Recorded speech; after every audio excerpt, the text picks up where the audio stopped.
Avec une question à la une ce matin, la question des salaires. Une quinzaine de représentants des branches professionnelles ont rendez-vous aujourd'hui au ministère du Travail. Ce sera à 9 h pour un rappel à l'ordre, parce que ça fait 4 mois que le gouvernement leur demande des efforts pour augmenter les salaires. 4 mois que ça n'avance pas. C'est notamment le cas du secteur de la coiffure et c'est le reportage de la rédaction. Il est signé ce matin Anne-Livia Tolinki. Une brosse dans la main droite et un sèche-cheveux dans la main gauche, Cathy enchaîne les brushings. Ça fait plus de 30 ans qu'elle est coiffeuse, mais sa fiche de paie est presque la même que quand elle a commencé. Les fins de mois sont dures. Par rapport au travail qu'on fait, d'être toujours debout, le relationnel avec la clientèle, le travail, les heures.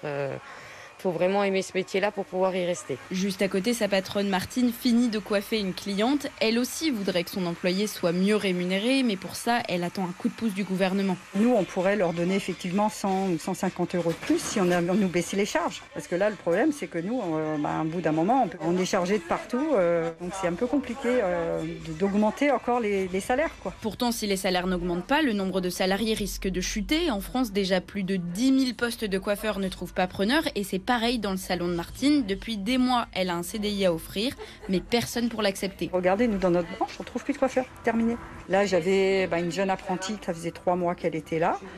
Vendredi, elle m'a annoncé qu'elle arrêtait. Voilà. Donc, là, c'est un métier trop pénible et le salaire ne suit pas. Pour redonner envie aux jeunes de choisir la coiffure et de rester, il faut augmenter la grille des salaires, plaide Stéphanie Pratt-Emerick, secrétaire fédérale de la FGT à Force ouvrière, et revoir les conditions de travail. Il n'y a pas que le salaire, il y a aussi la vie personnelle qui rentre en jeu, parce qu'en fait, pour gagner le SMIC, aujourd'hui en coiffure, il y a beaucoup d'heures de travail effectuées, il n'y a jamais de samedi. Être payé plus, avoir des samedis de libre, pour obtenir tout ça, la profession peine à se mobiliser. Le problème, il est là, c'est que comme c'est essentiellement de la TPE, très petite entreprise, malheureusement, il n'y a pas beaucoup de personnes qui vont aller dans la rue au niveau de la coiffure pour faire valoir son droit. Cette syndicaliste aimerait voir les salaires augmenter d'au moins 2% à l'issue des négociations.